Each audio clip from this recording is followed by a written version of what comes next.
for the Missouri Precinct project. I'm going to fumble around here a little bit, but please help with your understanding. This isn't going to work. I can't hold it in the other thing. Okay. Anytime we're going through anything here and it's not making sense to you, or you need something qualified, raise your hand. We'll stop anywhere along the line. This is a very informal session. The first thing we'd like you to do and know is who started the Missouri Precinct project and why we got them started. Personally, I got involved in this because I become very distressed when we have 13,000 people decide what my tax rate is going to be for the next umpteen years when we don't come out to vote in April. I personally get very upset when you're talking to your neighbors and they're just whining and complaining about everything under the sun until you ask them, so how did you vote in the last election? And they'll go, I didn't vote. We have got to somehow figure out how to get people to the polls consistently. And so this group has decided what's happening is that we have to get people to the polls consistently by establishing relationships with them so that they are informed. More than just, this is a presidential election, everybody run to the polls and vote. No, we want them voting in every election because they understand what's at stake. They understand what these different things do. So this is not a group that comes out once a year when there's a presidential primary or a presidential election. This group is out every month to talk to our neighbors, to give out information, and keep them engaged. So that's why I'm doing this. Frida's going to tell you why she's doing it. I think you said it all. Oh. No. I'm primarily doing it, and this is my rant. I grew up in the rubble and chaos of a failed socialist state. I don't want to go there again. So I think it's important for people to vote intelligently, to know what's going on in the country, and that's why I'm here to try to educate everybody as to what to do. We have I'm responsible for St. Louis County. Anita is responsible for St. Charles County, and we have Judy Safka, who sits in the back, manning the table. She coordinates everything across the whole state. And Judy is doing it for the same reasons that we are doing it. She feels that the country is going down the wrong path and we need to fix it. Anyway, that's why we're doing it. And for our grandchildren, Frida. Huh? And for our grandchildren. And great-grandchildren. And for our grandchildren. Absolutely. And our children. And our children. Okay. I have to flip this. Okay. The goal of MOPS is to increase conservative voter turnout in order to get conservative candidates elected to public boards and offices, and to support and encourage our neighbors to run for various boards and offices in local communities. Some important things to keep in mind. Ed Martin would have won in St. Louis County if in the 2010 election just 10 more conservatives in 10 precincts out of 28 townships. I'm sorry, 10 conservatives in 10 precincts out of 6. 10 townships. I know, but you have precincts here. Anyway, if we had just gotten those people out to vote, he would have won. Think of that. Jim Talent would have won his Senate seat in 2008 if just 2 more people in each precinct had gotten to the polls. So as you're going door to door, and there are going to be days you will be discouraged, and there are going to be days you're going to think, oh, what difference does this make? It makes a difference. Think to yourself, if I can get 1 more neighbor to the poll, just 1, because you'll get 1, and you'll get 1, and you'll get 1, and pretty soon we will have the votes we need. You alone are not doing this. We're doing this as a group, and it does make a difference. It really, really does. After we talk here, just to give you a little understanding of how this is going to flow today, we're going to do a little talk, then we're going to break up, take a break, come back, talk here again, but eventually we are breaking out into two different tables. St. Charles County is back there, St. Louis County is up here. The reason for that is the two counties, believe it or not, the statutes regarding how these things are done are quite different. Only in Missouri. And so this is why we will break out and do that, just to let you know as we go forward. But the goal is, understand, we are two counties here. I'm St. Charles, Frida's St. Louis. We have John Putman here who's going to be taking this forward to Jasper County. Judy is working with contacting people throughout the state. We want 114 counties eventually covered. And it's not going to be covered overnight, but at least begun. You know, the trip of 1,000 miles begins with the first step or something similar to that. So that's what we're doing there. Am I up to my... Yes. Alrighty. Okay, here's the most... This is the point that was very difficult for me to understand.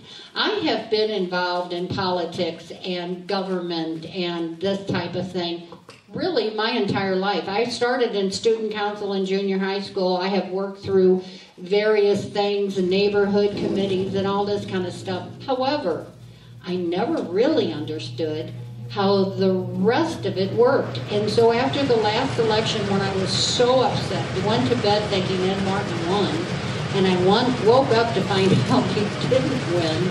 I was so depressed. At Ron Laurie's house, we decided we needed to understand this better. So here we go. The lowest level of division within the state of Missouri is precinct. This is not where you vote. A lot of people think, oh, my precinct is St. John's Church or Joachim School. It's not. A precinct is actually a voting division. One voting place may have 2 or 3 precincts represented. It depends upon the population and the distribution. But the lowest level of voting division in the state is called a precinct. The precincts have captains eventually across the whole state. Precinct captains are not elected. It's a volunteer. They need to be registered to vote. Not actually. We prefer that they are registered to vote because it's hard to ask your neighbor to register to vote if you're not registered to vote. In St. Louis County, there are about 600 precincts. St. Charles County, there are about 225 precincts. And you can see the difference in population. St. Charles is catching up. We've got a long way to go to get there, but it's growing. And so this is your lowest level to deal with. From the precinct level, you go to the first elected level of government in the state. Ladies and gentlemen, this is really the important position in the state, and it's called township. In every township, you will elect a man and a woman. They're called township chairmen and chairwomen. Every township has 2 people elected, and they are elected for terms that vary. St. Louis County, they're elected every 4 years at the presidential primary. St. Charles County, they're elected every 2 years at the presidential primary level. So here's your first glimpse of how things are different. Now, why is this important? It's important because all the townships make up the central committee of the state. Of the county. The central committee of the county influences everything that happens in the state.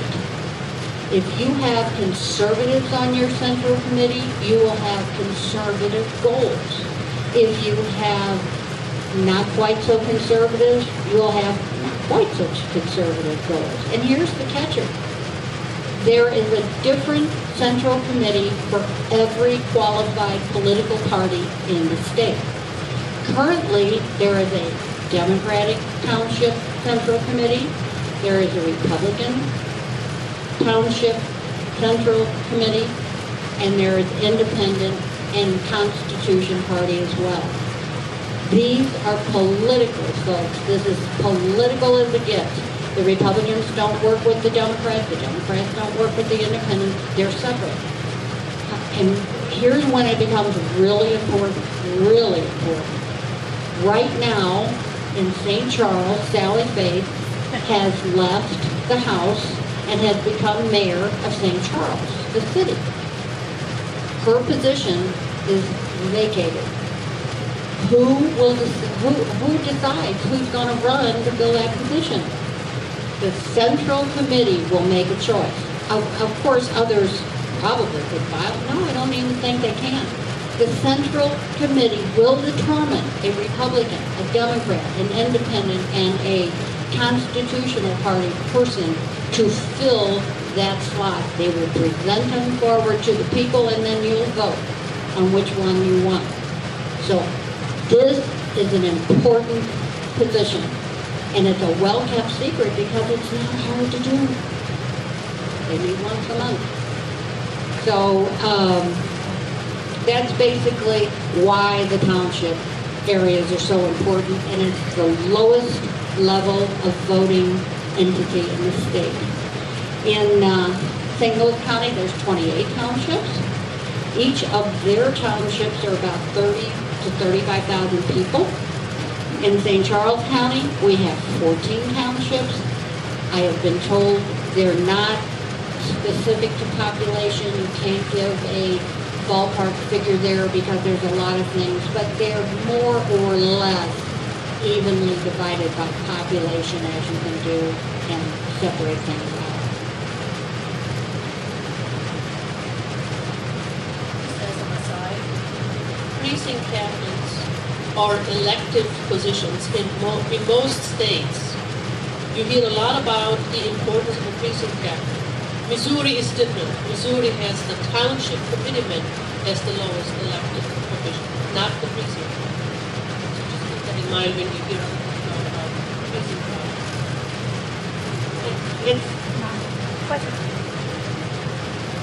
What she was saying is when you listen to people around the country talk about this very issue, they will call it precinct captains. Their elected precinct captains equal our township because it's the same concept, different term. And John, you had a question? Well, most counties in Missouri are actually precinct committee positions. St. Louis has townships. Most counties do not have townships. So were you or you call them? I'm sorry? You call them precinct? They don't have Committee? townships. They don't have Most townships. counties do not have townships. In Missouri, it is both ways, just like it is. Just like it is nationally, there are two different ways of doing it. In some counties, it's a township committee man and committee woman, and in some counties, it's a precinct committee man and a committee woman. Are those precinct positions elected? Sorry? Are the precinct positions elected? Absolutely. And in some counties, you have to get a certain number of signatures to run for that office or pay a small fee. In my county, I just go sign a piece of paper, and if nobody else files, I'm in automatically. That is pretty well true within our counties running for township. That's very interesting. Thanks, John, because we were totally wrong on that. And half the precincts are open. This is the next thing I was going to say. We're really pushing out state to get township or precinct, the lowest elected positions filled. They go wanting across the state. I'm told 80%. 50 probably 50% of the positions, no one even runs for.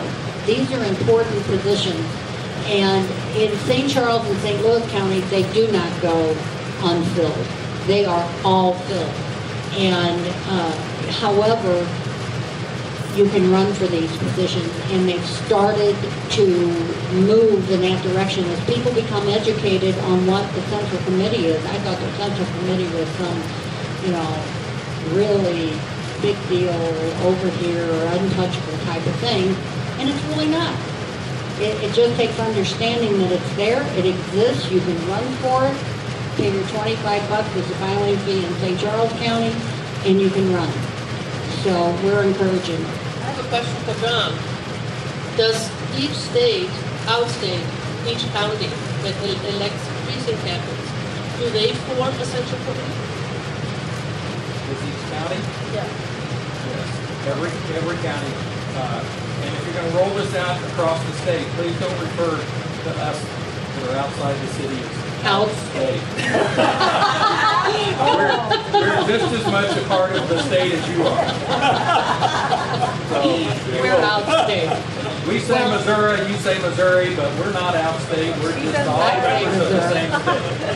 So John, let me ask you something. So your county central committee is made up just of precinct captains, just like we do it with townships, right?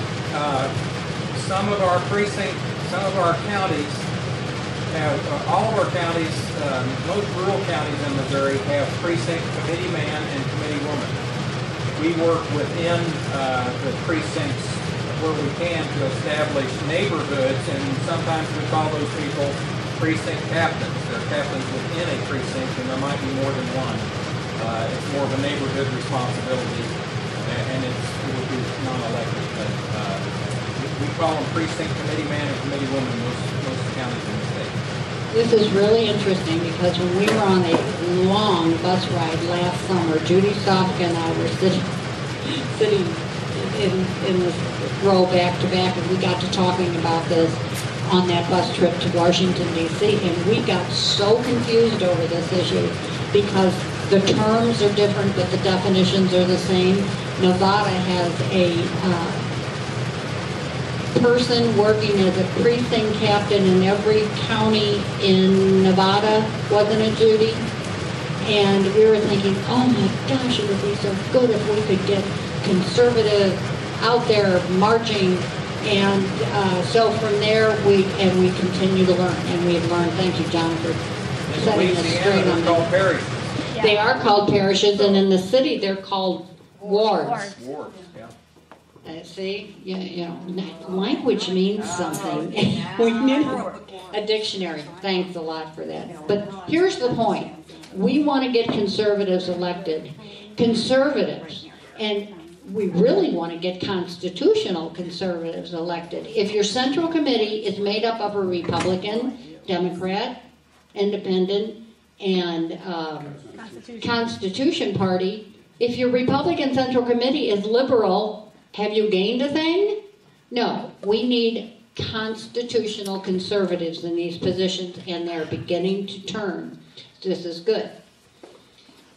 Okay. Oh, wait, what do you want to be called so we are not, Offensive. Offensive? Oh. Is rural okay because you use that word? I think there's urban and rural is a better demarcation Okay, than, there you go. if we're outstate, I guess you're in-state. Yeah, we don't want that. Yeah, that's fine later. We get into these habits of terms and we don't even find out how others feel about them, and I appreciate you saying that because I have to admit I'm guilty of saying other than rural. But we will never do that again, John. I can't say I'll never do it again. It's kind of a habit. Yeah, right. Goes both ways. Okay, so now, how is MOPS organized? Us, the Missouri Precinct Project, how are we organized? We are organized at the neighborhood level. That's what all of you have so far signed up to do. Now, this can be your entire neighborhood, or it can be your street, your block, 2 blocks, 10 blocks, however many that you feel comfortable doing. But it begins there. When you talk about grassroots, this is grassroots. From there, it folds up into someone responsible for your particular precinct. From there, it rolls into someone who is a county coordinator. I am a county coordinator for St. Charles County. Frida is a county coordinator for St. Louis County. John is the county coordinator for his county. Jasper. I keep forgetting that. Please forgive me. Then we'll have state regional coordinators, and that all eventually folds up into our state coordinator, who is Judy Sofka back there at the table. So it's kind of like everything else. You begin small and you work up and do that.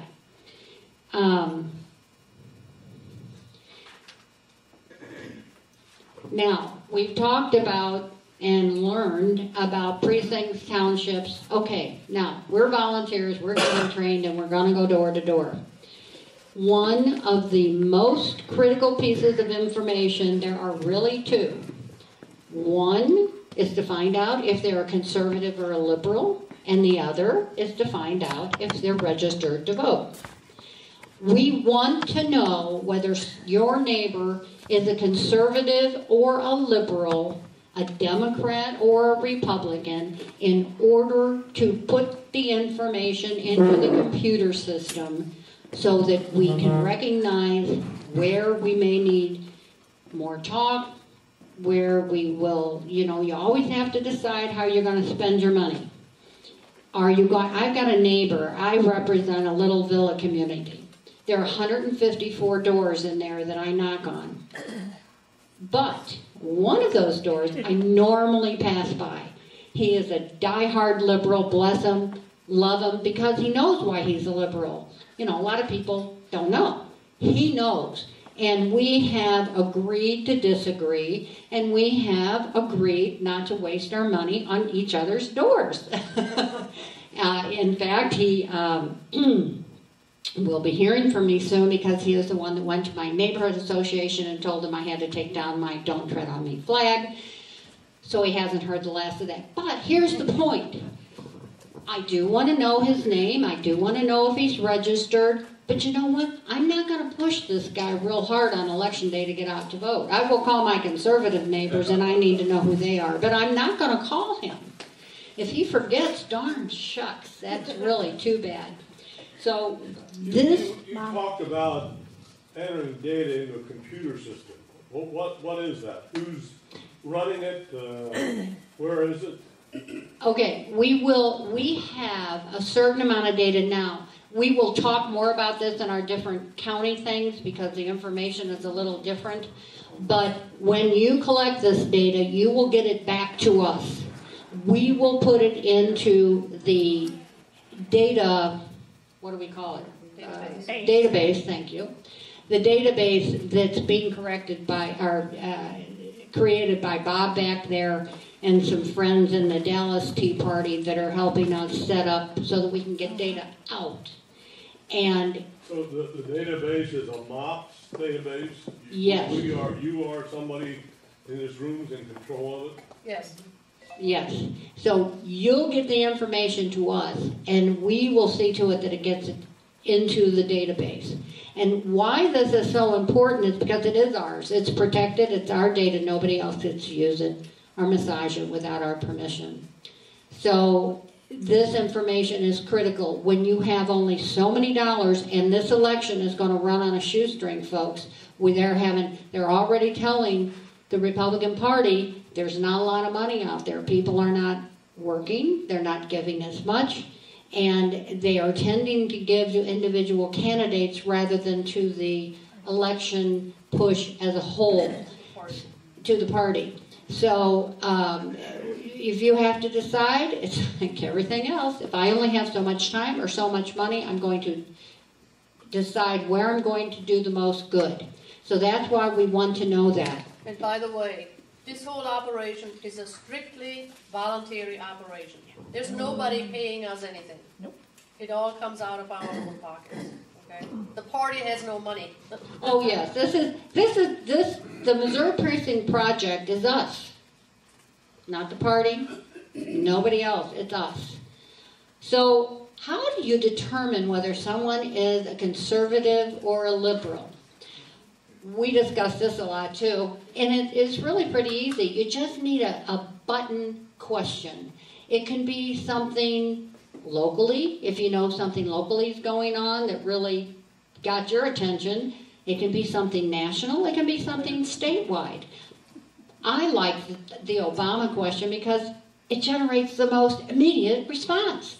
So you go up and you knock on that door and, hi, my name's Anita and I'm your neighbor that lives right down the street there at 207, and I'm working with an organization called the Missouri Precinct Project, and we're trying to go door to door and make sure everybody is registered to vote and go through your spiel.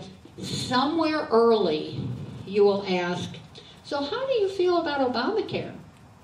Frida, what would you say? I think it's the worst thing that they have done in this country. Somebody else might say, I really think this is a good idea. It's about time everybody had health insurance. This isn't just fair when, my husband can't get it because he had a heart attack, and I think this is really a good idea. Okay. Now, you've asked this question, and you could also get, I don't know, I really haven't thought about it too much. So, how many think that Frida is a conservative by her answer? She hates it. That's a conservative answer. And she was vehement about it. So she's strongly conservative.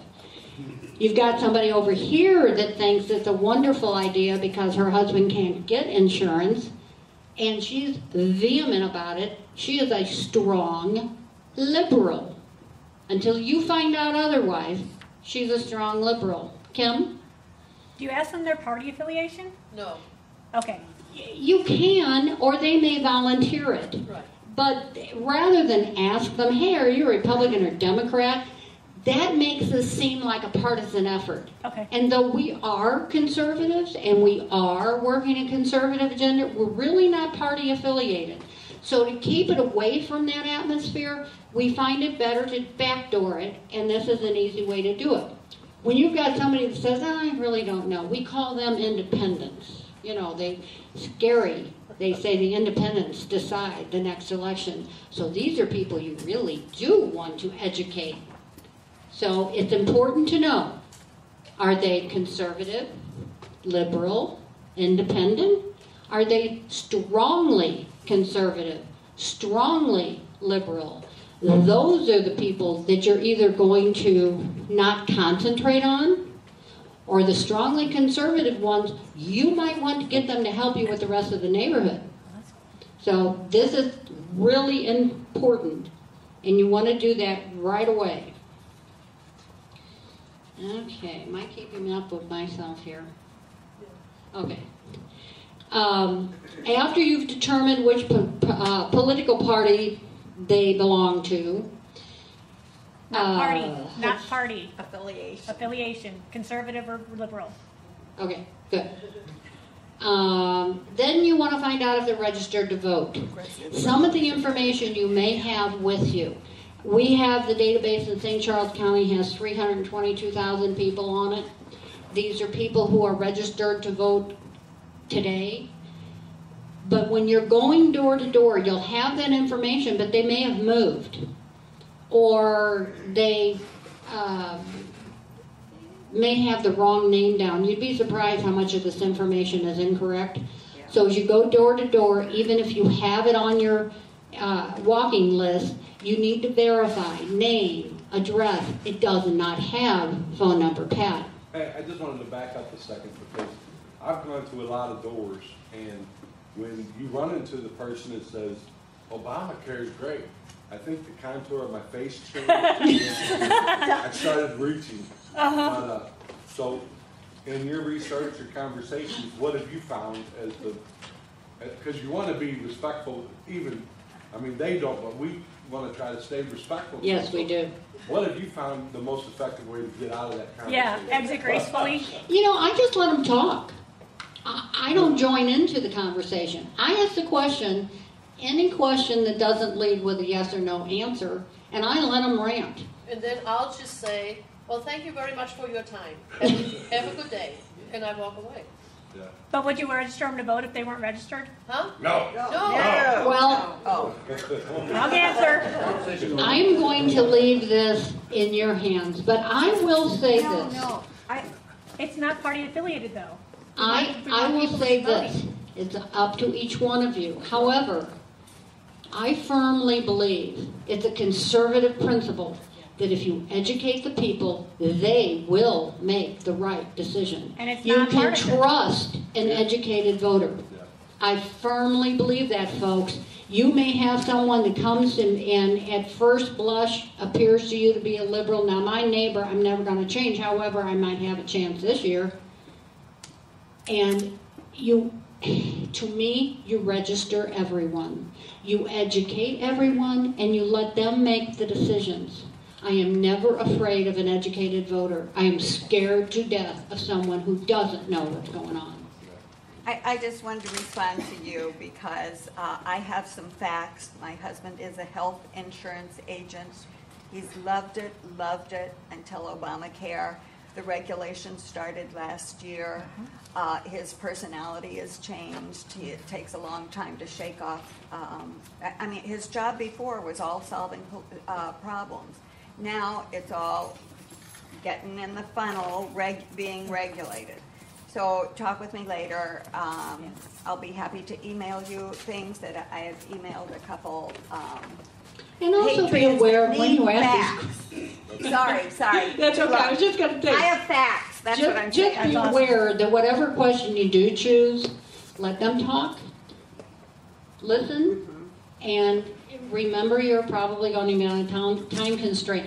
The Obama question is still very emotional, people. I find it the perfect lead for me. But you can decide. There's all kinds of other things that you can.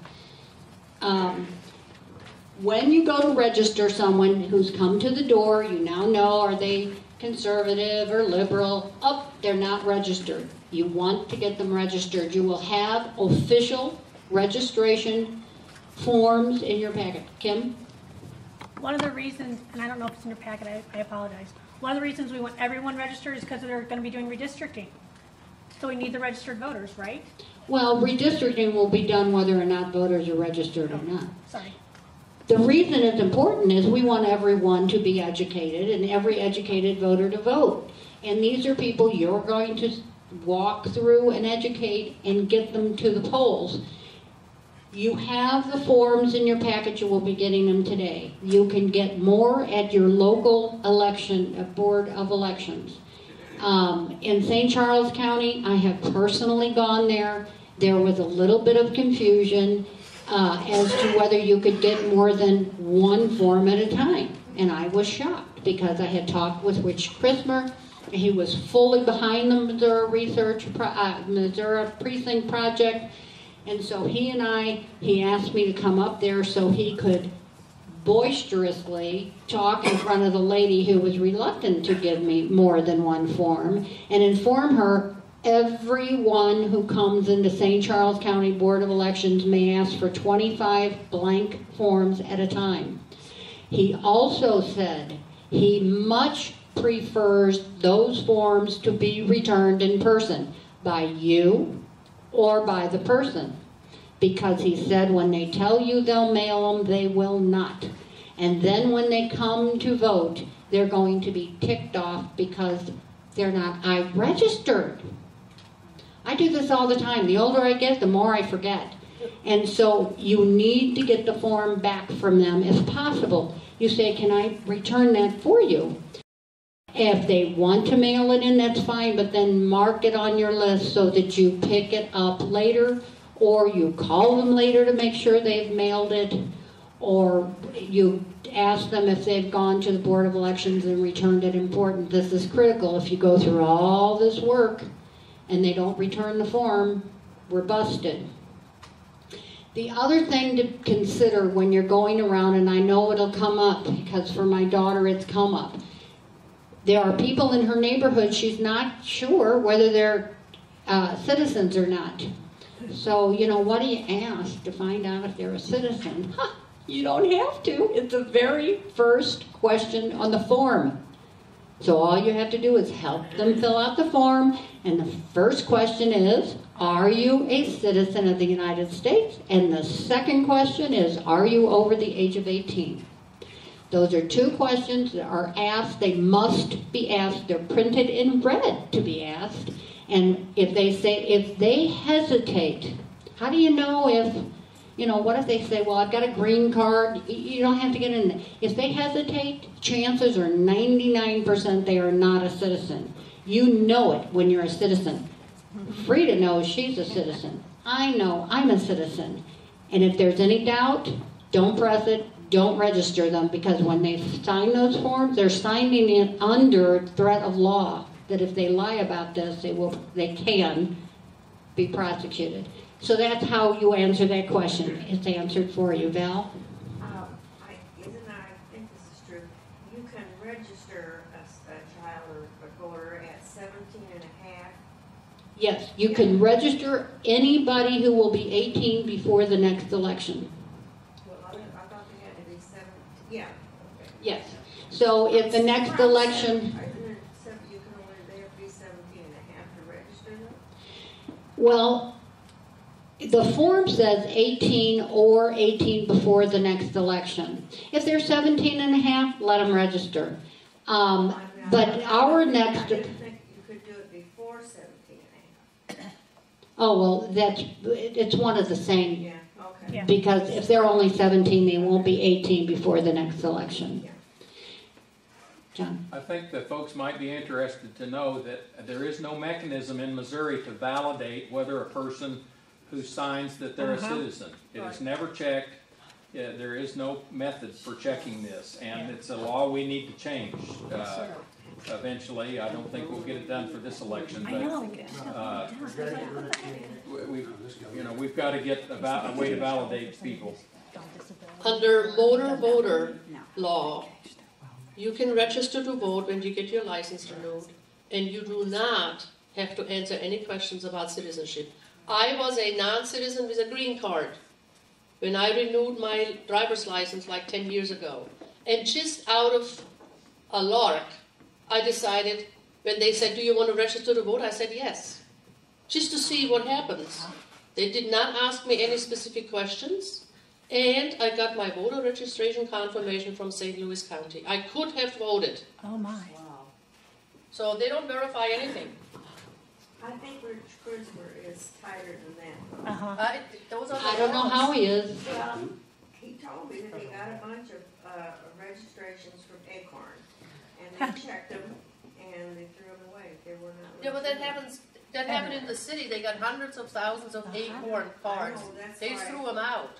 But I think they're checking them by accuracy of information such as street address and goofy names. There's what it gets. If you are having someone register to vote and it really is, you really do have a doubt as to whether they are a citizen of the United States, make a note on your form.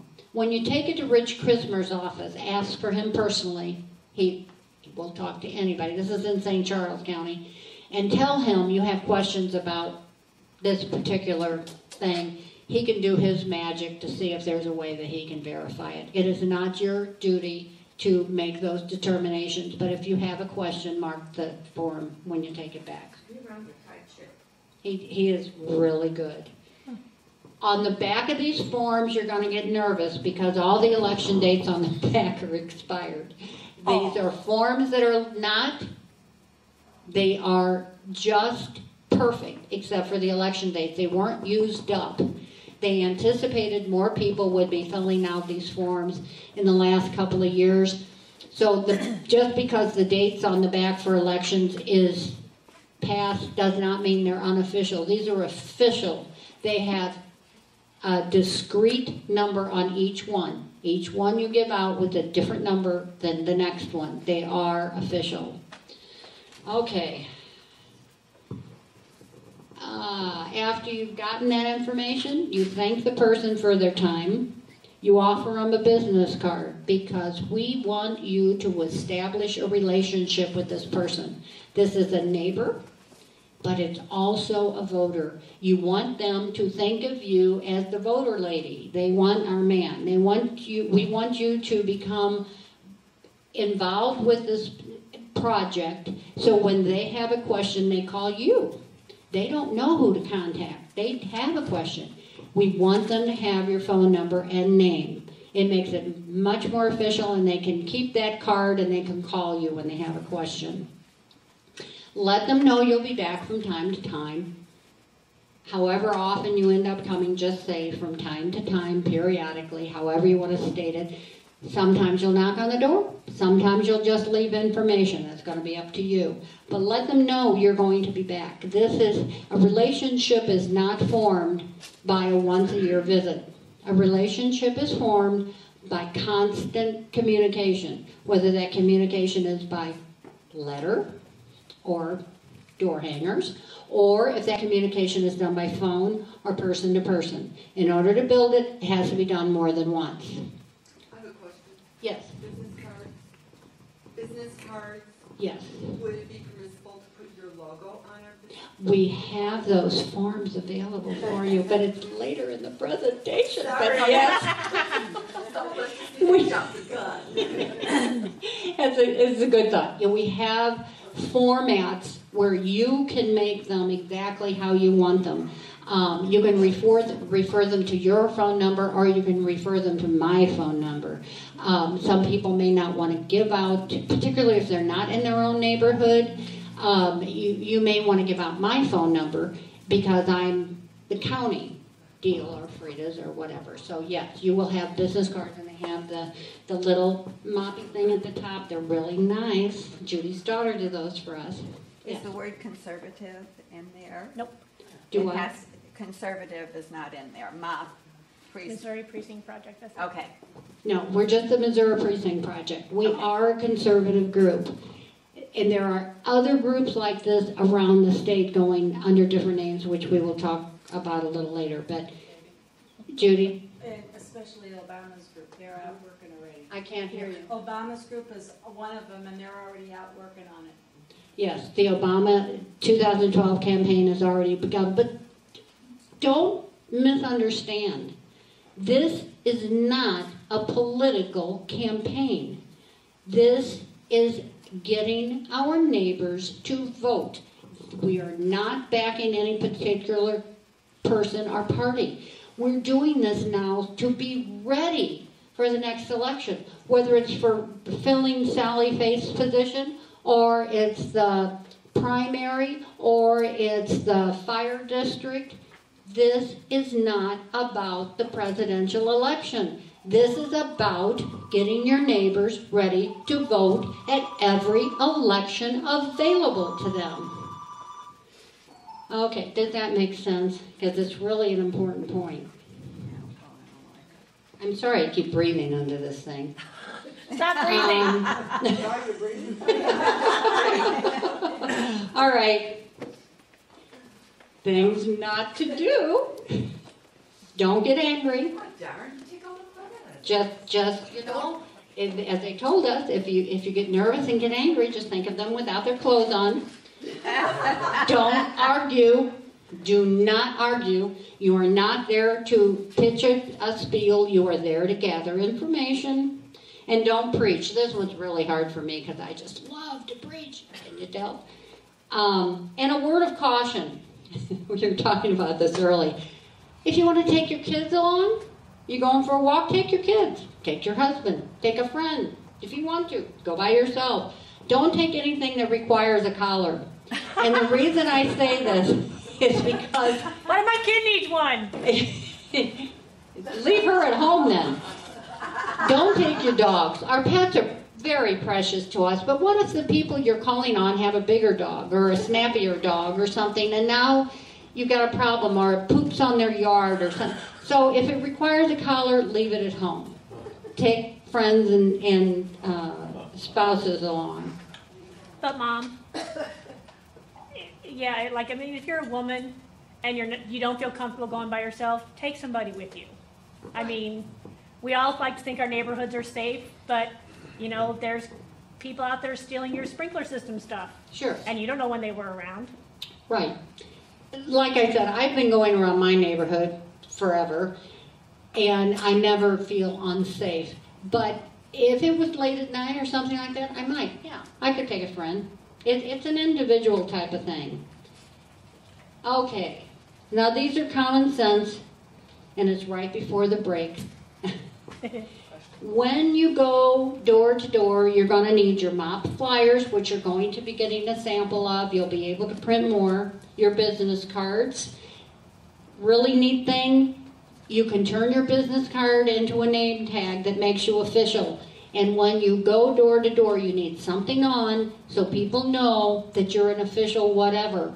Take your business card, put double back tape on it, and put it on your shirt. Pat has one right over there that's just a blank. Double back tape, sticks to the shirt. You can put it in a little folder that's meant to do that. You can use a safety pin, whatever. Have something on your shirt that identifies you as a legal whatever you are. You want to bring door hangers if people aren't home. You can hang them up. You're going to want your walking list and maps, which we'll go over individually by county. Clipboards, pencils, rubber bands, scotch tape. Remember, it is against the law to put anything on the mailboxes. And though some neighbors, I know it, not my neighborhood because we don't have mailboxes, but I know in some neighborhoods I see them. It's against the law, and all you need is a male person to get upset with you or a neighbor get upset with you, and you will be getting a phone call, I guarantee it. So, anybody have any other questions? Pat? I do, because there was somebody I worked with that did that, and the post office called our office and said, well, it's no problem, I'll get back with you with the total cost. They was going to charge us for every single mailbox, and he was just putting them on, and the post office, the deliverer said you could put them between the flag and the box, but you can't.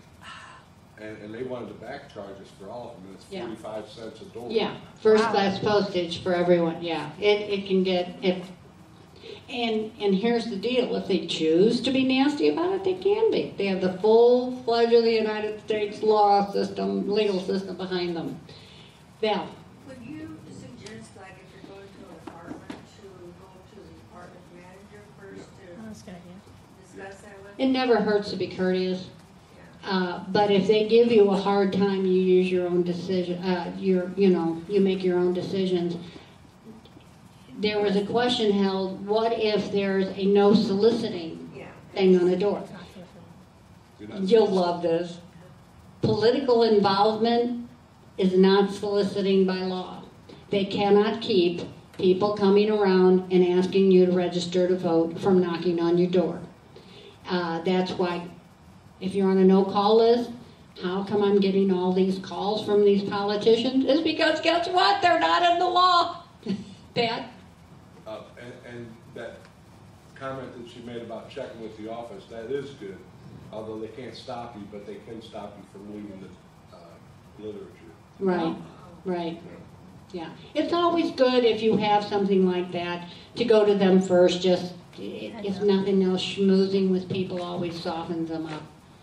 So, any other questions? Yes, Diane? You've given us a ton of information. Yes. Is there any chance that you could have this, like... You are going to get a ton of information back in your folders. Oh, okay, sorry. You are. And it's a good question. We should have said that to begin with. Yeah. You don't have your folders now because we wanted you to just kind of listen, and I should have said that. That's a good point. But you're going to have all kinds of information, general and specific, and there's more on the website and the volunteer. What's the website? We're going to talk about that later, but it's MissouriPrecinctProject.org. How about nursing homes? You know what? Nursing homes are... Acorn used them. I know Acorn loves nursing homes. They not only register them, they vote them.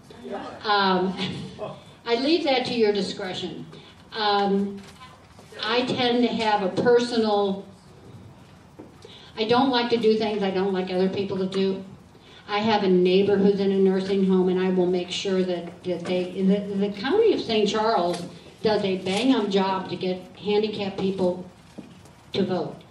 They have curbside service, but they will also send them absentee ballots if they know that they are handicapped, so that's something else to keep in mind when you're going door to door. So Val, yes, if you want to do that, by all means do. Say that again, absentee what? Absentee ballot. Absentee. I got these here.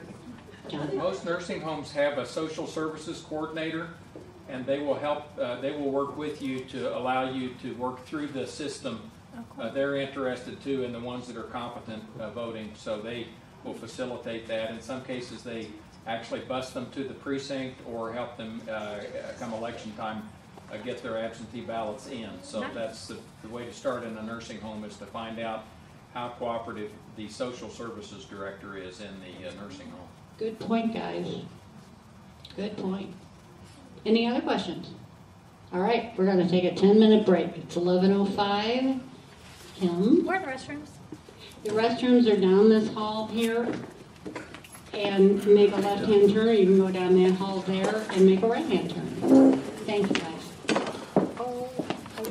Importance of this whole precinct and township setup. He knows it very well. So John is gonna talk to us about that for a little bit.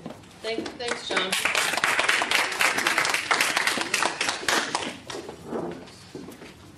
Thank you, Judy. Let me have you go ahead and just give folks one of those, since we've got extras, and I think this is going to make more sense if this is in your packet, your folder, also. But I think you'll be able to follow me better if you have a copy of this.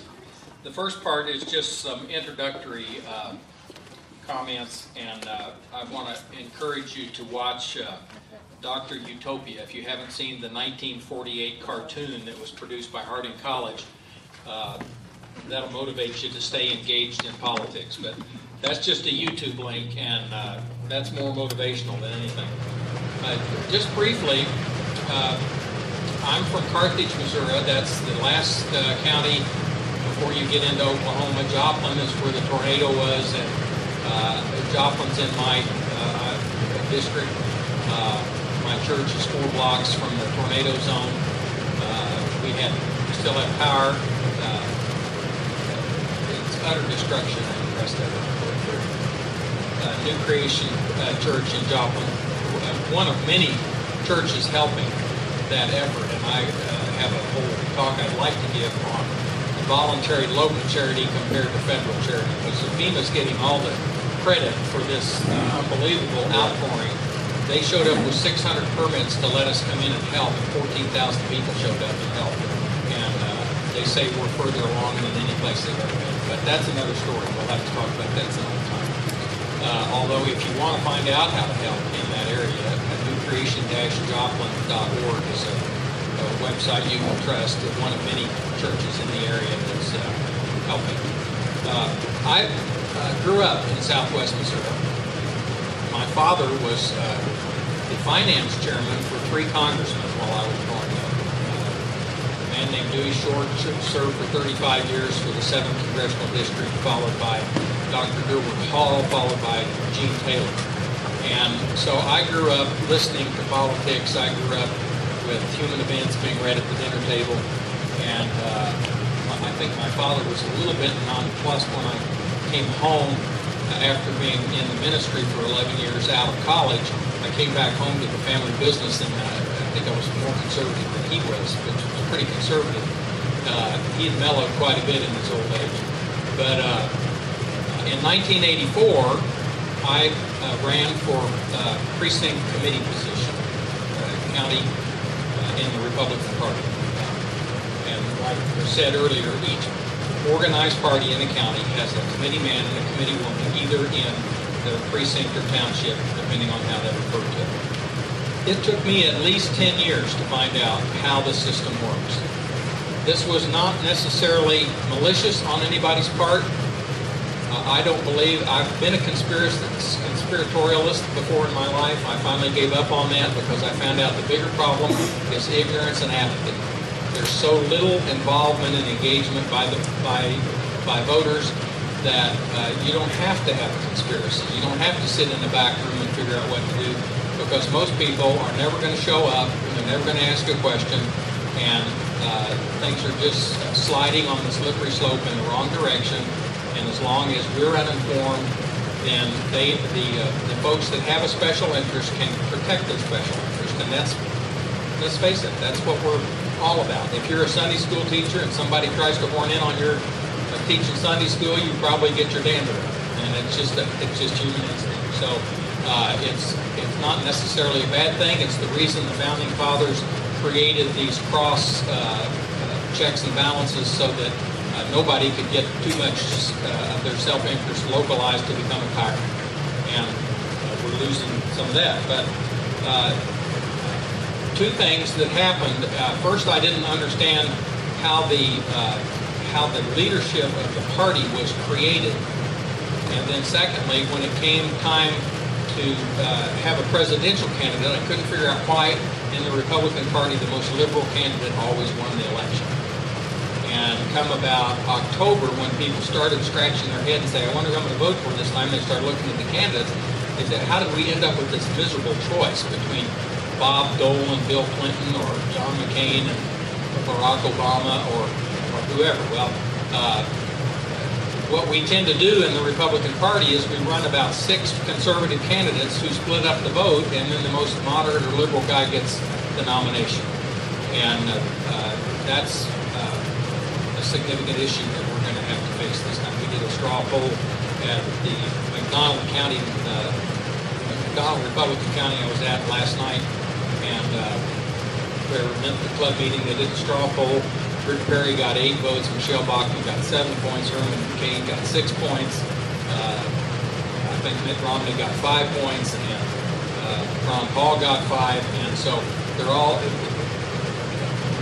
we're dividing up the conservative vote, the Tea Party vote, so to speak, and that's playing into their hands. So that's an issue that we need to be concerned about. But the greatest part of it is just knowing how the system is organized and how it works. If you go to a caucus meeting or a convention, they're probably going to give you the rules when you get there. Of course, they will have had them and got them all worked out, and 3 or 4 people will have had them all worked out before they get there. They're probably going to offer a slate of candidates for you to elect, rather than elect people individually who might have come thinking, I'd like to be a delegate to the state convention or something. I wonder if I can get nominated. Well, that's all done before you get there. Again, it's not malicious. If they elect 47 people to the Republican National Convention, or however many go to the Democratic Convention, you're going to be there all day, because there are going to be like 6 nominations for each position, and so just for expediency, they try to do it in a slate fashion. And so if you want to play that game, you need to come with your slate and be organized, know how it works, know Robert's Rules of Order, and know when to say point of order and point of personal privilege, and make sure that the freight train doesn't run over you while you're in the meeting.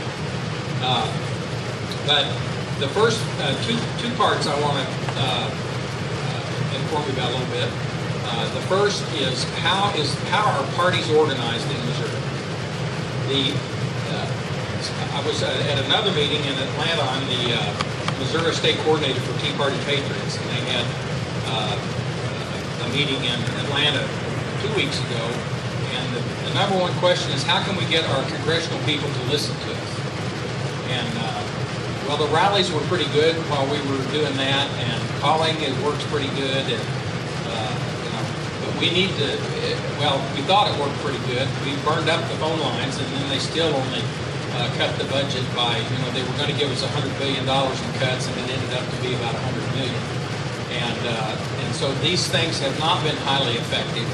And from my experience, I'm trying to share with people that the way to affect your elected officials is to either be on be a voting member of the party that you want to help determine who the officials are in, and or work in somebody's election so they know you when you call them up on the phone. I call up, if I write a letter and sign my name, Jasper County Central Committee Chairman for the Republican Party, I get their attention because I've worked myself into that position. Didn't really even do it deliberately. I just got involved, and because my wife's a workaholic, we began to get more responsibility. Well, you're here all the time. Why don't you do it? That's how I got elected county chairman. And So we've begun to encourage other people to start at this grassroots level, be active, learn how to express yourself about the issues, but then take the next step and become a voting member of the party of your choice. This is what Saul Alinsky told the radical left to do in the early 1970s. Cut your hair, take off your hippie garb, go become precinct committee people in the Democrat Party. And they have infiltrated the Democrat Party, and their radical policies are driving the Democrat Party. Earlier we said that 50% of the seats are open. In my county, there are 144 seats, 148 seats on the county committee, my county's committee, Jasper County.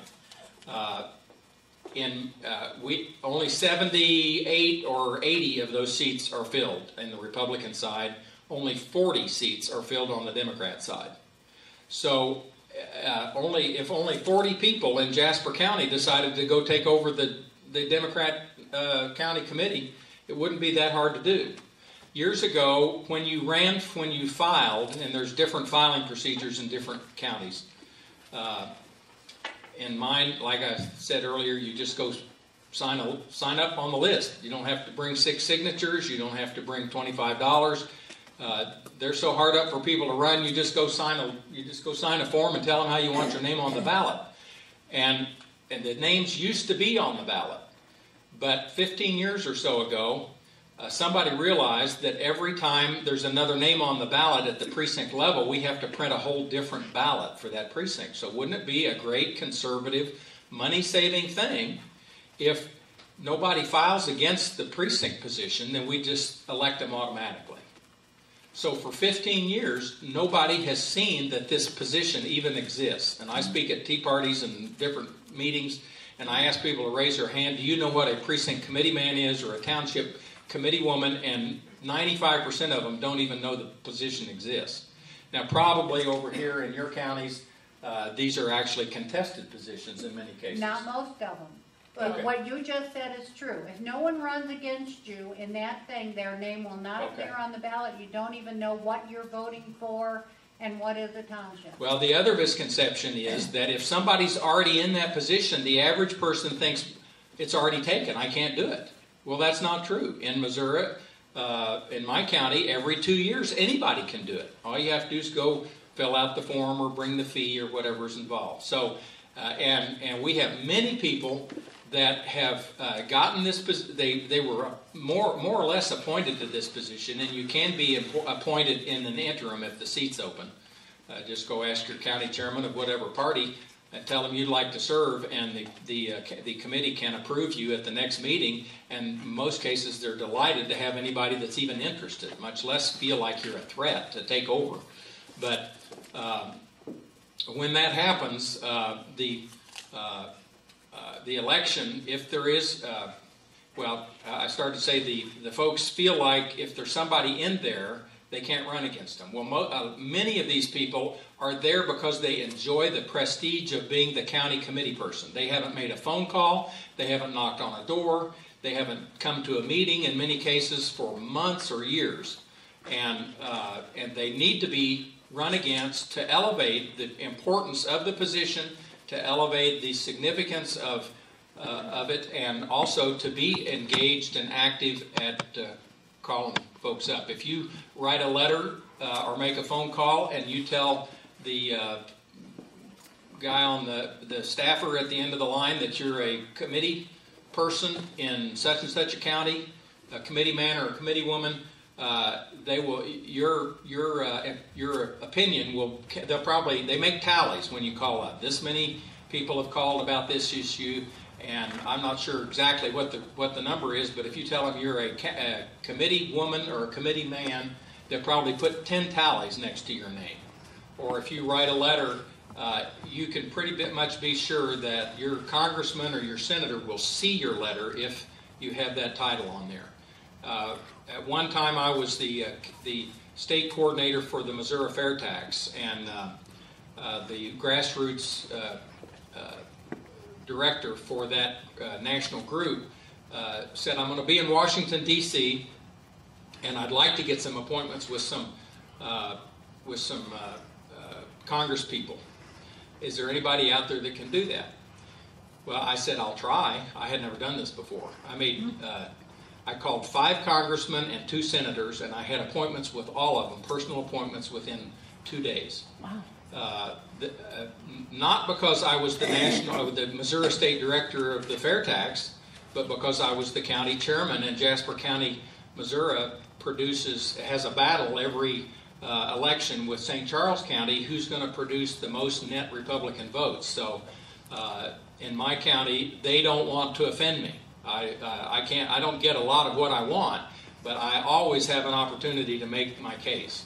And I like to say, this came to me. It's a biblical principle. If you're found responsible in a little thing, more responsibility will gravitate to you. And it took me a little while to get here, but I enjoy the fact that I can make a phone call and somebody at the other end of the line will talk to me. And so every one of you can do this. I hope it's not too late to start. I really only think we have one more election to turn this around, but don't let that deter you. I thought that this whole thing was going to go bust in 1978 when Jimmy Carter was president, and here we still are. So what happens then is you go file, but you file in the February to March time frame for the primary election. And most people are thinking about the general election in November. That's when they think the big stuff happens. Well, not really. Did you know that 75% of the people who are elected in the general election were predetermined by who won the primary? And in this case, the primary is where the county officials are elected. The committee man and committee woman at the township and precinct level. So I've given you a sheet that shows the Missouri 2012 election calendar. Oh, I wanted to tell you one other thing before we get through these dates.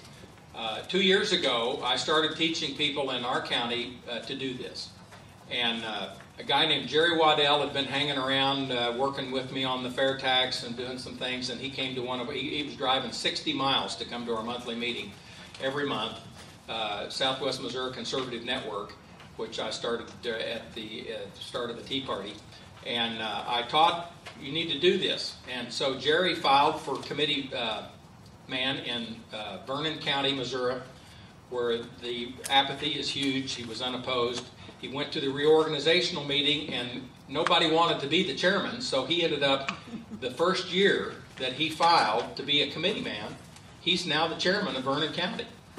And he helped organize an election effort, and they're paying attention to him in the Missouri State Republican Party because he's got shoe leather, he's got work ethic, and he helped turn out the vote, and now he's county chairman. Another gal over here in this side of the state, I don't know if she wants me to say her name or not, she called me up in a weak little voice and she said, Mr. Putnam, do you think I could be a committee precinct woman? And I said, of course you could. This is just the easiest thing. There's very little responsibility. You just have to show up, and I'll coach you through it. So she read one of my letters and found my number, and we stayed in touch, and she filed. Again, nobody filed against her, so she just waltzed in. And she came to the reorganization meeting with such enthusiasm and excitement that the state committee woman in her Senate district was so impressed that she decided, I'm tired of doing this, and she's got so much enthusiasm, I'm going to retire and get Sue Cook to do this. So Sue Cook is now the state committee woman, one of 68 people in Missouri who tell the state party what they want to do, just because she decided maybe I could be a precinct committee person. Now this is true in both parties, but those are two success stories we had last time, and we just didn't get the word out well enough, because with this many seats open, the constitutional conservatives could redirect the Missouri Republican Party, or the conservative Democrats could redirect the Democrat Party in Missouri if they would follow these steps. So the way that happens is You have to be aware of the election dates. Municipal elections are filed for in December, January for an election on March 6th. On April 3rd. This year is every 4 year there's a presidential preference primary stuck in there. March 6th is the tentative date right now, and all that will do is choose Missouri's preference, and then delegates to the convention will have to, on the first ballot, will have to vote in either all of those votes go for that presidential candidate, or in proportion to how that's yet to be decided, whether it's going to be proportionate this year or winner take all. It's a decision that's made by the policymakers, by the people who hold the voting offices in the party. And if you think, if you think prorated proportionate voting is more representative of the people than winner take all, if you're in one of these positions at the convention, a delegate to a convention, as a voting member, you get a say in that. Everybody else in the country can only complain. Now, the primary filing is February 28th to March 27th. So that's the dates you want to be aware of if you're interested in running for a precinct or township committeeman or committeewoman. Then, if you're opposed, I recommend that, the first, maybe in making that decision, you can go to mogop.org. That's the Missouri Republican Party website. There's a corresponding one for the Democrats that I'm not so sure of the address, but Google is marvelous. And you can find out first look on your voter card and find out what your precinct name is, or your township name. That's the first step to the process, is to know what district, jurisdiction you serve in. And then you can go to the website for your appropriate party and look up, and in most cases find out if there is a committeeman or a committeewoman in your precinct. If there's not, you just go file. If there is, you might want to call them up, and I have a list of questions that help determine who's a believer in the Constitution. I forgot to bring that handout, but I have another handout that is questions to ask any candidate to find out pretty quickly whether they support a strict constructionist view of the Constitution, or if they're in the camp that thinks the Constitution really is a living, breathing, organic document and changes whatever the courts say it is. If they're a good person, if they're number one active, and if they are knowledgeable about constitutional government, I would suggest that you offer to apprentice yourself to them and help them, because they probably have gray hair and are 65 years or older. That's just what most of the seats are made up of. And they're not going to be around forever. And so you'll be the natural person to take over, and you can kind of do on-the-job training during that process. But again, in half the seats, they're just going to be open. You're just going to waltz in there, and you're going to get on the ballot, and you're not going to be opposed. Now, if you are opposed, or if there's a crummy person in there that's way off in left field someplace, you should plan to challenge them. And it's a very simple process. I ran first in 1984. I've only had one time I've had to run against somebody in all those years. John? Yes, ma'am. One of the things, I hate to cut you short, Okay. but we are going to discuss this in our county thing. Okay. And one thing to understand, in St. Charles and St. Louis County, there are no open township committee women or committee men positions. Along with However, some of them need to be taken out, I'll bet yes, along with this, however, is the necessity of training people to run for office. And this is something we want to do in this group. The Missouri Precinct Project is when we get people that are willing to run against somebody else, because we have a lot of people that are, every position is filled. My particular council committee woman is in a nursing home and hasn't attended a meeting yet. But her husband is the committee man. You find this a lot. And because of this, He's not giving up her position because he wants to hold this power close together. But all I'm saying here is we are going to do training on this. We had a wonderful person running in St. Charles County, but when I asked her why she was running, ignorant of what was going on, just getting involved, she says, I really don't know. Somebody just told me I should run. Never is that an appropriate answer. And it wasn't because she would have been fabulous and she ended up losing. But we need to train our neighbors and ourselves on how to present ourselves as a candidate, and that's one of the processes we want to go through in the Missouri Precinct Project. Okay, I'll skip that. I'm going to let John close here real quickly so we can get on with the presentation. This man has so much information. We hope he comes back and talks to us again. Okay. One of the surest ways to get elected is to file against somebody who serves as a couple. Because when the people come in and they say, well, why are two people from the same family doing this? You'll win every time just with your name on the ballot. Now, I recommend you go around door to door and give them a little flyer and say, introduce yourself and say, I'm running. I did that the one time I had to run against somebody and I won 70-30. So it's very simple to make a little flyer and express your interest. If you make the house calls, and the county clerk can provide you with the name not just of every registered voter in your precinct, but the ones that vote in the primary. That's the only ones you care about. I had to go to 100 houses. I had a list of the people. It's going to be different after we get out there and Absolutely. educate people. So you go through that process, and then you come to the primary in August. You get elected. 2 weeks later, the following Tuesday, the county committee reorganizes. What that means is the newly seated committee man and committee woman elect a chairman and a vice chairman and a secretary and a treasurer for their county. They also elect a chairman and a vice chairman and a secretary and a treasurer for their legislative district. Each legislative district has a division. Now, the winners of the county chairman and vice chairman and the legislative chairman, district chairman, and vice chairman make up the senatorial district committee. All right.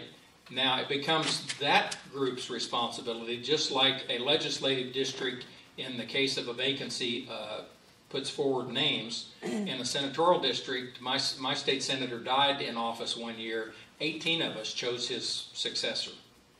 And that's pretty significant. Yes, ma'am? Are you doing this both at the state level and the federal level? No. This is just federal? It all starts from the state and perks up to the committee person elects the county chairman and legislative district officers. The legislative district officers sit on the state senate committee, of which there are 34 in Missouri. And those that committee then elects a committee man and a committee woman to sit on the state committee, which is the position I was talking about earlier, and that my wife serves on in our county. So there are 68 people that choose who's going to be the executive director of the party, who's going to be the state chairman, and they're going to bring their philosophy with them. So that vote happens in. The legislative district is reorganized either on August 21st this year or August 22nd if there's an overlap in counties. The senatorial district's organized the following Saturday. There is a congressional district organization that happens then on August 28th. They don't elect the state committee, but they have some other responsibilities. There's a judicial district committee that's usually not ever even filled. And then in November, the state committee man and committee woman are elected to determine who is the state committee. So that's how the power structure exists. And unfortunately, there's some people they're so disillusioned with politics that think if you run for one of these positions, you will instantly be corrupted and you'll think like a rhino for the rest of your life. Hasn't happened to me, folks, and it doesn't have to happen to you. We need people like you to come and fill these positions. And then this year also, there's going to be a caucus for the state convention that determines the delegates to the national convention. They're bound on the first vote, but if that first vote is bound, those delegates will decide who's the go-to guy. How are we going to settle this dispute if the votes are all spread out and nobody has a majority on the first round? Then that's when you want constitutional conservatives there making the choice of who the nominee is going to be, instead of some people in the back room that are just yes men and I'll do whatever my state chairman tells me to do. So these are incredibly, the experience of going out and registered voters in your precinct now just enhances your ability to win this election next spring when you file and run. But all of this ties together in becoming gaining the most powerful position in a political party is the precinct position that these ladies have started to talk about here. All right? Has anybody put together a tree showing all of these?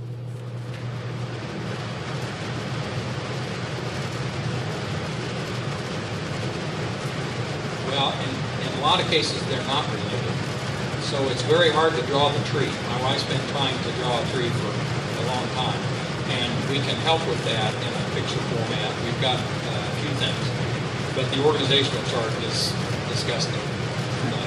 It ought to just go straight up the ladder, but it doesn't. I think after a while you come to learn. That's why it took me 10 years to figure out. And there's a guy in this county who's very good, John Judd, and he loves talking to people about it. So if you want to have a meeting about this, you invite John Judd. John's a great guy. He's a great guy. Any other questions? Okay, go for it. Well, thank you very much. John knows 4 hours to get here, folks. So, very great. One thing I didn't tell you, my family came to Salem, Massachusetts in 1634, when the Jersey colony was religious freedom. His grandson was named John Putnam, and his grandson became a general in the French and Indian War. His name was Major General Israel Putnam. The commander at Bunker Hill, he said, "Don't shoot me, see the whites of their eyes." So I've got this long. Now, my mother's side, an uncle on my mother's side denounced King Charles II as a tyrant in Edinburgh, Scotland, in 1682, and ended up with his head on post 6 months later. So I've grown up in this atmosphere. Patriot.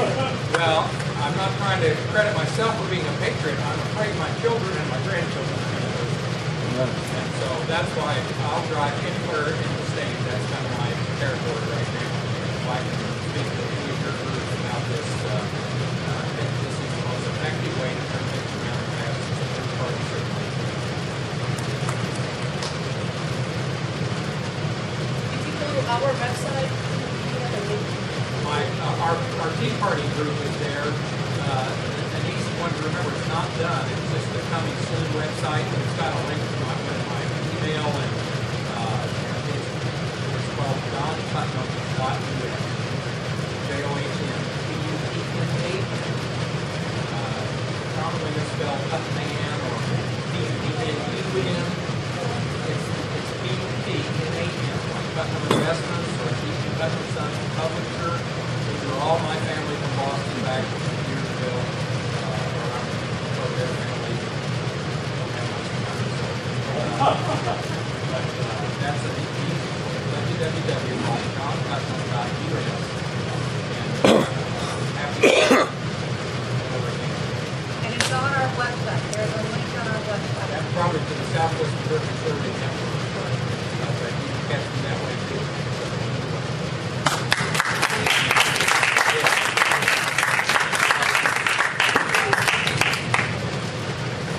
What a patriot. Yeah. Okay, so we're going to move a little faster now because we'd like to get done and help you with our packets for each volunteers in St. Louis County and St. John's County. But we have another focus as part of our project. We want our members to be more engaged in the local governance. We We all live in municipalities. They have weekly or monthly meetings. We all live in school districts. They have monthly meetings. There's fire and ambulance districts. And we want to make sure, or we would like to encourage as many people as possible to go to and attend those meetings. Because that's where a lot of mischief happens. For instance, in Hazelwood, they are telling Girl Scouts they can no longer sell cookies in their driveways. Or I heard of one place where they don't allow people to have a lemonade stand, kids. These are the things that the local city halls passed ordinances to prevent this stuff. Well, and why do they get away with it? Nobody goes to their meetings. Right. Nobody stops them. We need to start going to those meetings. For instance, I live in the Kirkwood School District. The Kirkwood School District is one of the only districts in the St. Louis County that they allow you to make public comments before the meeting starts. So those public comments never become part of the minutes. Oh, interesting. But if they have a special issue, they allow those people, as part of the meeting, to publish a letter. And that letter becomes part of the meeting minutes. So we complained. And now Kirkwood School District has agreed that any public comments are read after the meeting is gavelled open. So now they become part of the meeting. I mean, that's just a tiny little thing, but that's how it starts. You have to participate if you want to have a say in what is going on. Anyway, one of the goals is for each one of our county coordinators. For instance, if you go to St. Louis County Coordinator, I have a calendar on there that talks about, that gives you all the dates of the, what's the word? City councils when they're meeting. Or you can click on all the school districts and find out when they're meeting, or you can click on all the fire and ambulance districts and find out where they're meeting. And you need to start going to those meetings, and you need to tell your people when you walk your neighborhoods that this information is available and encourage them to participate. I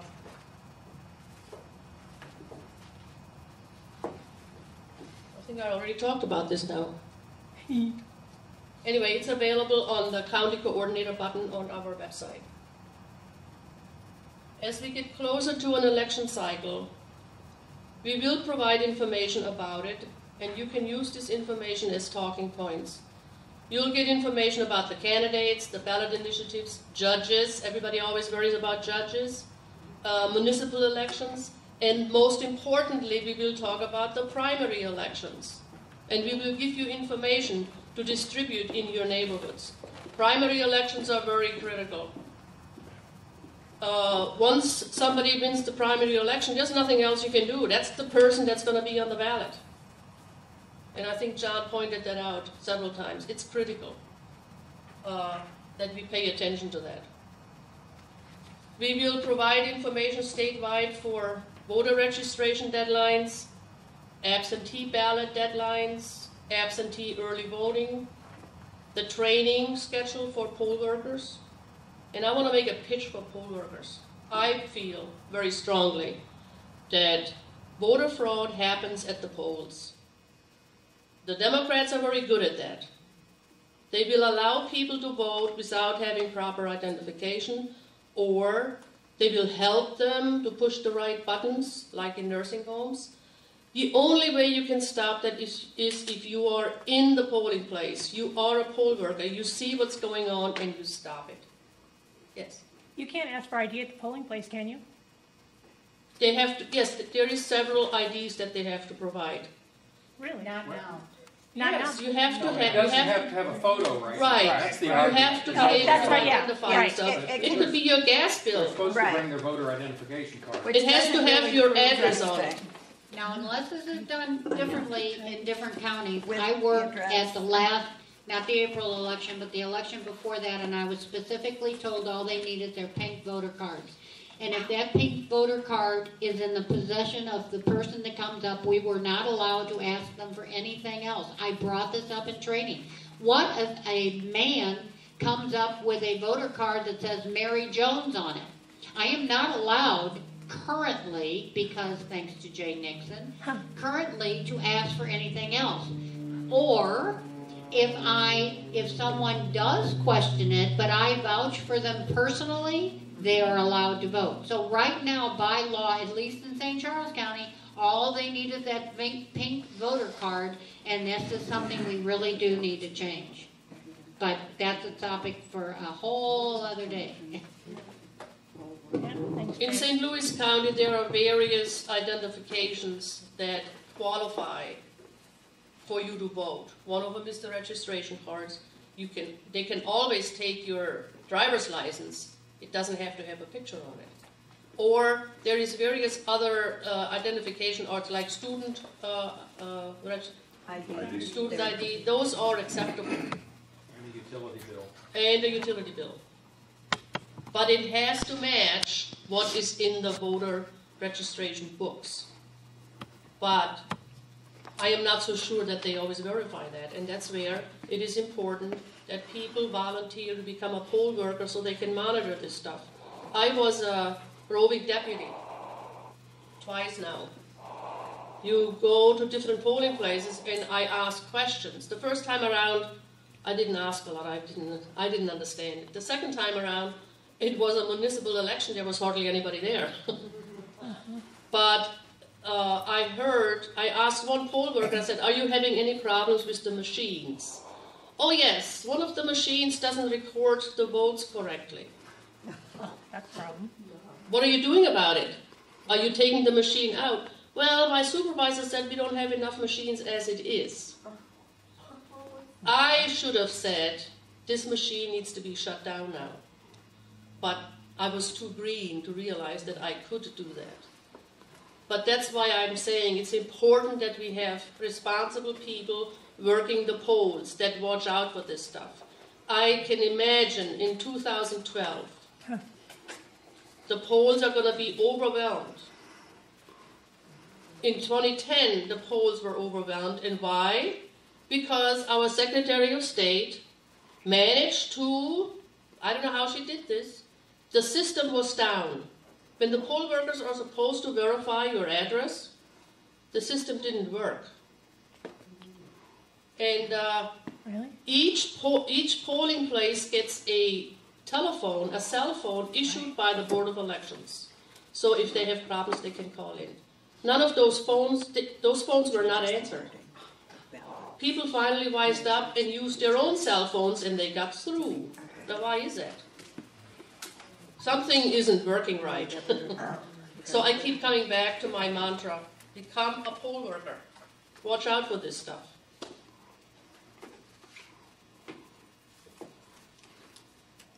I already talked about all that. Basically, we need to stop complaining about what's going on and start doing something about it. Get involved. That's right. Don't just sit back and complain. For instance, people complain about their taxes all the time. Did you ever go to a school board meeting or a city hall meeting and complain about it when they start raising taxes or say something about it? Nobody ever shows up and says anything, so they can do whatever they feel like it. Start doing something about it. Okay. The information that's available to you, that we will make available, you can go to our website. We have created a Google Mail, mobvolunteers@gmail.com, with a password of mop-em-up. It's on our maps. You will find there in the documents folder business cards, door hangers, map flyers, the training manual, the specific duties of the precinct captain, volunteer, the specific duties of the county coordinator. But I must say, we are having difficulty with Google Docs. It does not work as well as Word. So next week, we will send an email to every volunteer that has signed up and attach all these documents as a Word document so you can save them yourself. Because we have tried very hard to save them in Google Docs and we can't. I mean, you can save them and you can attach them in Google Docs, but then the next person goes there and looks at it, it's all fritzed out. Other information that is available, for instance, you can go to the St. Louis County Republican Central Committee and look up who all the committeemen and women are. You can do the same thing for St. Charles County. And again, we will have this information for our county coordinators once we have them identified and once they give us the information. But you should be able to look all this information up. And one more thing, the most important thing. When you go and walk in your neighborhoods and you collect information about party affiliation and you note it on your walk lists, please make sure you send us a copy of that. Okay? A copy of that. Huh? Us, a copy of that. Yes. I have labels in your folders with my address on it, so just copy what you have determined, send it back to me. This information will be added to a voter database, a statewide voter database, that only we have access to it. We can use that information for lots of different stuff. Targeting during the election cycle, mail phone campaigns, or if we want to do, what's it called? Witness forms? We can do that.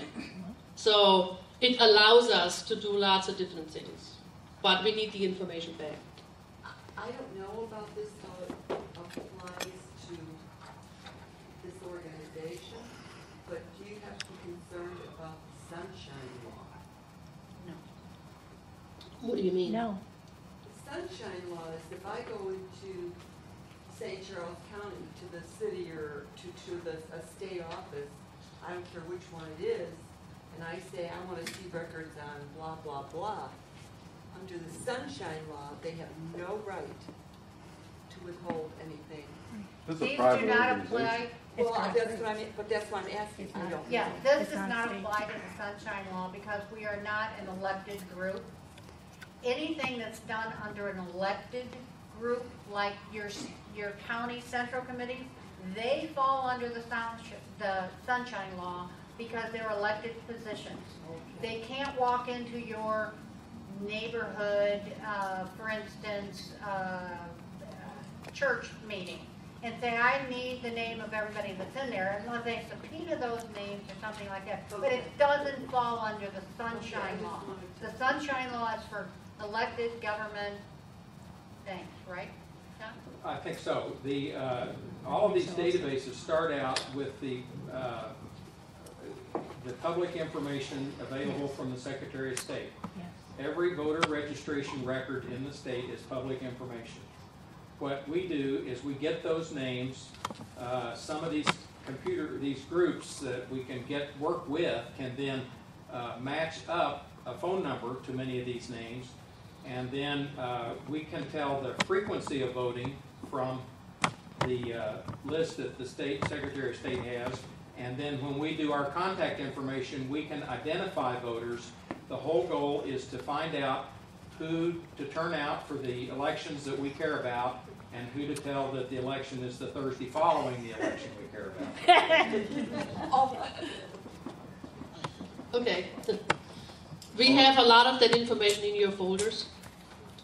We want to thank you all for coming. Please tell your friends and neighbors about us. We need lots of volunteers. We want to make a difference.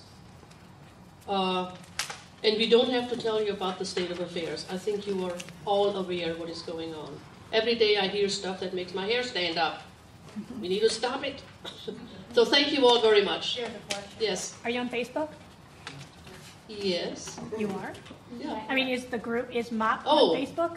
No, Are you not thinking yet. about it? Are we going there? Thinking about it. Is it I okay got to a put link a link on on our the Facebook letter page? that Judy sent out had a link and it said Facebook, but when I clicked on it, it took me to the website. Oh. So We need to work on that. I can show But you can on you put my a phone. link, it's okay to put the link out on a Facebook page? your personal Facebook page if you want and tell people, your friends about it? Yeah, so far Sure. we've been on MOCC and on camp, publicizing what we're doing, kind of at this point, so. Yes, Pat. I've been trying to get my hair to stand up for a long time, it just don't work. You what? I said, I've been trying to get my hair to stand up for a long time, it don't work. Well, you have to have hair. Right. Hey, but I just wanted to add too, because I know a lot of people here have been invited to these multi-level marketing things where they try the vitamins or the soaps or whatever. That's kind of like the tactic I use with people, because everybody I talk with, I tell them to go tell a couple, and then tell them to tell a couple. And you know, we have a meeting. I work with a couple different groups, and we just pulled it right out of the grass. You know, we have a God and Country meeting we have at my church. Wow. And we go over a lot of different things, and we're initiating. As soon as I get all the information, I'm going to plug this into this group, and then that spreads out even further, you know. So, and if everybody did that, and I can't say enough about what you guys are doing and these efforts, and John's history. I can't wait to get him in the corner and pick his brain on all that. I actually think, and we also on July 2nd, we're having I'm showing the HBO miniseries John Adams, the segment on the Declaration of Independence. I think John's in it. Just little stuff like that to spread it, and that you don't have to deal with the vitamins or the soap. One of the ways I'm trying to spread, both of us are trying to spread this, we invite ourselves to the township meetings that the committeemen of each township have or supposed to have. And we talk about this project, and they're all like, oh yeah, this is great. Can you help us? Talk to me later. Yeah, they don't But want anyway, nothing to do with it. we try to spread it throughout the county, through the township process. Anita? And we're gonna grow this thing by leaps and bounds, Amen. but everyone here, Look how many people consider do that. yourself the charter member. This is our first training session. This is going to grow. We're very nervous and we're gathering information too, but this is going to grow. Frida said, attend your township meetings. Let me explain something to you. I'm not the only person in St. Charles County that's not real clear on how this works. I called each and every one, between Judy and I, every township person in our county and asked them when their township meetings were. Do you understand that these people, many of these people, nobody held them. And one of the reasons why, they didn't know they were allowed to hold them. Really? So we're waking people up. We're educating even township people because they don't actually understand everything. So we're all growing up, folks. And Judy had a question back here. Could you just explain a little bit about the database and how, that it's the potential of it? How we can, Well, massage I'll information. explain briefly because Judy says she'll never talk, and she probably has the best grasp on all of this, so she's going to have to wave at me. Do you want to talk about it? The database, we went to Branson in a whirlwind trip to meet with some people that are going to help us manage our database. The most critical thing is that we get the information in. If we do not get the information into the database, we can't get the information we want out of the database. And anybody that has worked with databases know you can sort them 1,000 different ways. But the people from Texas who are going to manage this database for us have shown us a couple of things that they can do. Oh my gosh, it's fabulous. They print maps literally with little balloons, but they have donkeys and pachyderms on them so that you can tell which person on this block is a Republican or a Democrat. They get this down so finely because they don't have a lot of money either. And these people are dedicated to just like us. They are just like us. They want to educate the people. And so when we get this information into the database, we'll be able to pull out the information we want. We learned a critical thing down, I did anyway. You don't necessarily target the people that vote in every election. If you've only got so many dollars to go out there, you're targeting the people that occasionally vote. The people that vote in every election will vote in every election.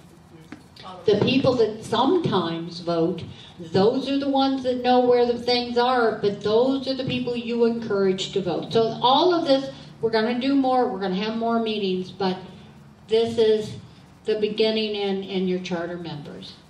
I want to say two more things. The database, even though it's a national database, nobody has access to it.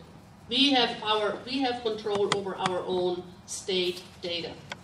It's managed by an organization in Texas, but we have control of it. How do we know we can trust them? Well, it's What? the Dallas We've Tea Party. interviewed them.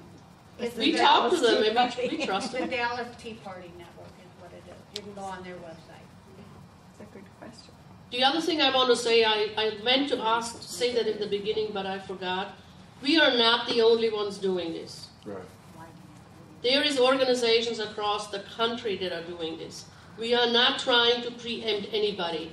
We will support any group that is doing this in other states, in other counties, like John is doing a very good job in Southwest.